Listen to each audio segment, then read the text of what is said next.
Hi guys, today's is another Women's Prize video, this time on Eleanor Oliphant is Completely Fine by Gail Honeyman. Some people are expecting me to do a hatchet job on this one. I'm not going to. There are positive things I want to talk about, but I also had a lot of problems with choices this author made and didn't have a great experience overall. Let's get into the plot. Eleanor's a 30-year-old woman living in Glasgow who goes to work in an office every day, has very little interaction with her coworkers, and goes home alone every night. She has no friends or close family, and her most committed relationship is with a bottle of vodka. Eleanor is in denial that there's any problem with this kind of life. She doesn't like other humans very much. She finds them irritating and bewildering, and she feels self-sufficient. But throughout the book, there are hints that there's some sort of trauma in her past involving her horrible mother, and we know that this trauma has deeply affected her. There are two early inciting incidents. One is that Eleanor becomes infatuated with a local rock star and so decides to make herself more fashionable to get his attention.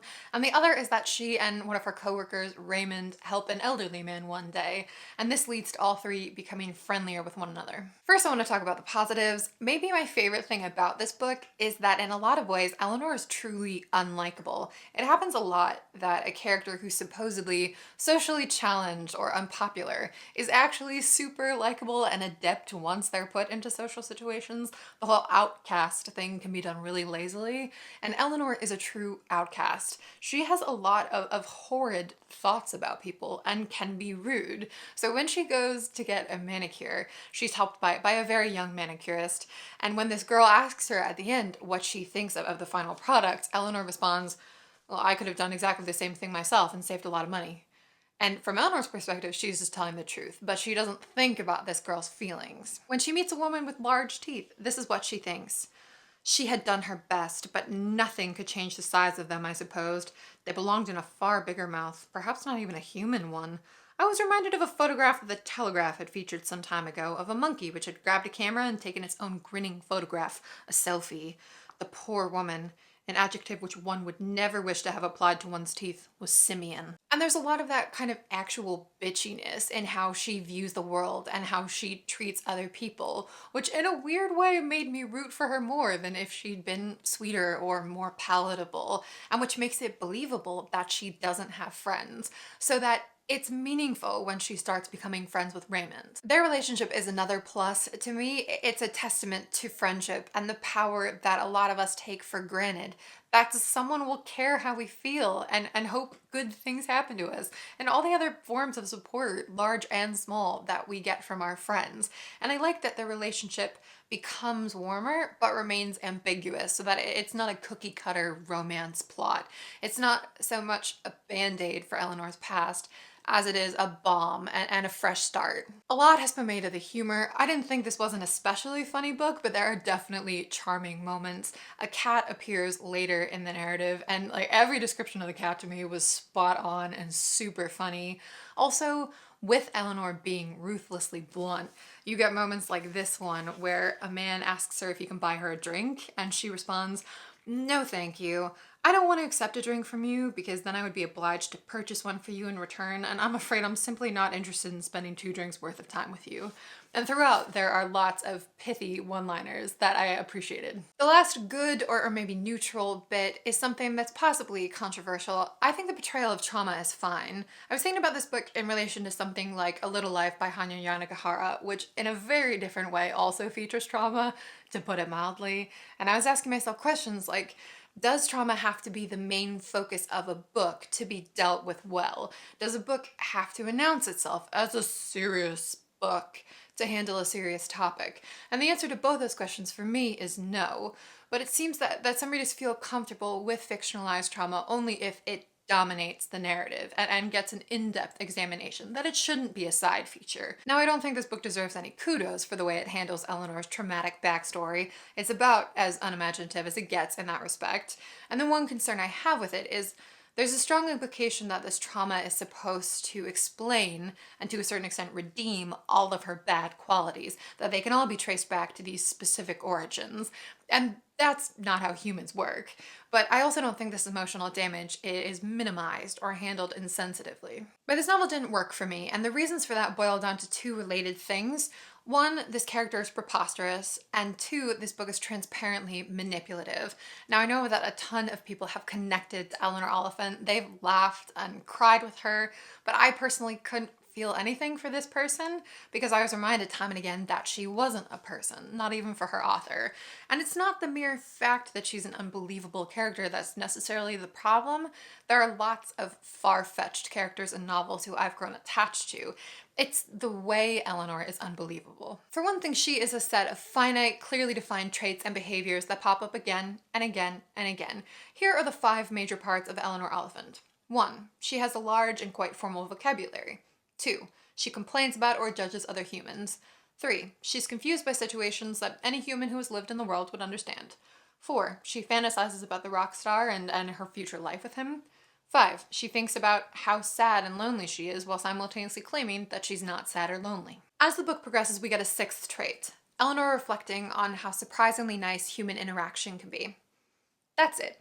Those are her mannerisms, thoughts, responses, priorities, all in a nutshell. I challenge you to define anyone in your life so neatly. She's really one gimmick after another, in a way that's mechanical. If you were to color code the 6 details I mentioned, you would find them appearing throughout this book with an almost rigid regularity. Like I mentioned in trait number 3, there are tons of scenes where Eleanor's portrayed as clueless. Sometimes they're believable, and it's funny or sad that she doesn't understand something.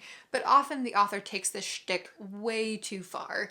Take this scene where Eleanor's discussing Christmas lunch venues with her coworkers. Apparently it's been narrowed down to TGI Fridays because it's a laugh. Here, I tried out a little finger-waggling gesture indicating quotation marks, which I'd seen Janie, a coworker, doing once and had stored away for future reference. I think I carried it off with aplomb. Eleanor has been in contact with many different kinds of people throughout her life. She attended public school as a child, then lived with several foster families, and finally went to university before getting this office job. She's not a social butterfly, but she's not a Martian. Surely she has seen somebody before this point using the quotation mark sign. Why make such a big deal out of this? Soon after, she's eating at a McDonald's, and here are some of her thoughts. I am no epicure. However, surely it is a culinary truth universally acknowledged that fish and cheese do not go together. Someone really ought to tell Mr. McDonald. I began to suspect that Mr. McDonald was a very foolish man indeed, although, judging from the undiminished cue, a wealthy one. These aren't marked as jokes the way Eleanor's intentionally humorous moments usually are. So I'm being asked to swallow that this woman doesn't understand what McDonald's is. And there are so many other instances like these where the author sacrifices the character's integrity for a cheap laugh, not even for anything integral to the narrative or side-splittingly funny. She's just trying to elicit a dippy little chortle and doesn't care that her protagonist suffers for it. And here's where we get to the larger issue. Honeyman is a constant presence in this novel, to the detriment of Eleanor, if you can even separate this creation from her creator, which is most obvious whenever the text drops hints about Eleanor's past or tries to inspire sympathy for her. Sometimes these hints are subtle and do add to the story. I mean, we're in Eleanor's first-person perspective, and Honeyman has to have some way of alluding to the past and to Eleanor's loneliness. But the book tries to have it both ways, where Eleanor is tough and matter-of-fact on the one hand, and vulnerable to an almost melodramatic extent on the other. She has lived with no love or affection or even kindness for a long time. That takes a kind of steely resolve and a serious dose of denial. She also doesn't fall apart when recounting certain bad things that have happened to her. There's a paragraph where she's talking about something entirely separate, and then she just drops in that her ex-boyfriend used to beat her before continuing on nonchalantly. And there are clear indications that she doesn't grasp the extent of her alcoholism and doesn't acknowledge that she has emotional needs as well as physical ones. If this is how this character is presented to us, then it's odd that there's so many heavy-handed lines where she practically begs for the reader's compassion. There's a really nice section where Eleanor comes to the conclusion that she's not a gorgeous woman, she's looking in the mirror and she's looking at the scars on her face, but that she's a human woman, no more, no less. But this is how the section ends. There are scars on my heart, just as thick, as disfiguring as those on my face. I know they're there. I hope some undamaged tissue remains, a patch through which love can come in and flow out. I hope.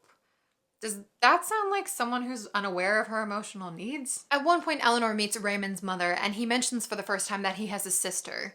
He hadn't forgotten, I supposed. He'd simply taken his sibling for granted, an unchanging, unremarkable fact of life, not even worthy of mention. It was impossible for me to imagine such a scenario, alone as I was. Only Mummy and I inhabit the Oliphant world. His mother was still talking. Denise was 11 when Raymond came along, a wee surprise and a blessing, so he was. She looked at him with so much love that I had to turn away. At least I know what love looks like, I told myself. That's something. No one had ever looked at me like that, but I'd be able to recognize it if they ever did. I'm sorry, but by page 106, we've been reminded so many times that Eleanor is alone, and this moment is the equivalent of posting neon lights saying, "Feel sorry for her." And then in the middle of a random scene, we get this monologue, which, if you're at all confused about the book's messages at this point, spells them out for you. Some people, weak people, fear solitude. What they fail to understand is that there's something very liberating about it. Once you realize that you don't need anyone, you can take care of yourself. That's the thing. It's best just to take care of yourself. You can't protect other people, however hard you try. You try, and you fail, and your world collapses around you, burns down to ashes.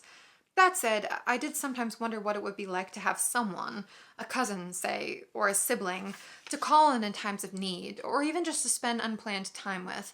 Someone who knows you, cares about you, who wants the best for you. Pointless even to speculate, though.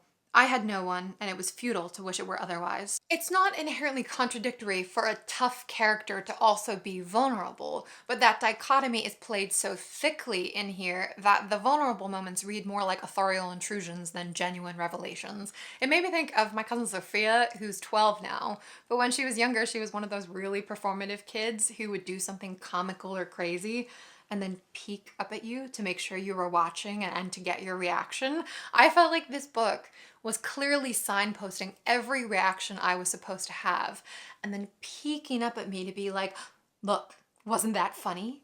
Wasn't that clever? Ooh, didn't that line just break your heart? The tension in Eleanor's character between hiding and revealing her emotional state also made me think of a Marion Keyes book called Rachel's Holiday, where the narrator, Rachel, is a drug addict, but she's in denial about it, and because it's first person, the reader really doesn't get the extent of her problem until a good chunk of the way through the book. You might have an inkling that she's not always telling the truth, but in her eyes, she's fine. And so you have to take her word for it until Rachel comes to understand her own problem. In Eleanor Oliphant, the whole "I'm completely fine" theme is paper thin from the start because the author wants to control how you feel about her instead of actually letting Eleanor try to convince you that she's fine. Like I said, plenty of novels are peppered with characters you wouldn't expect to meet in real life.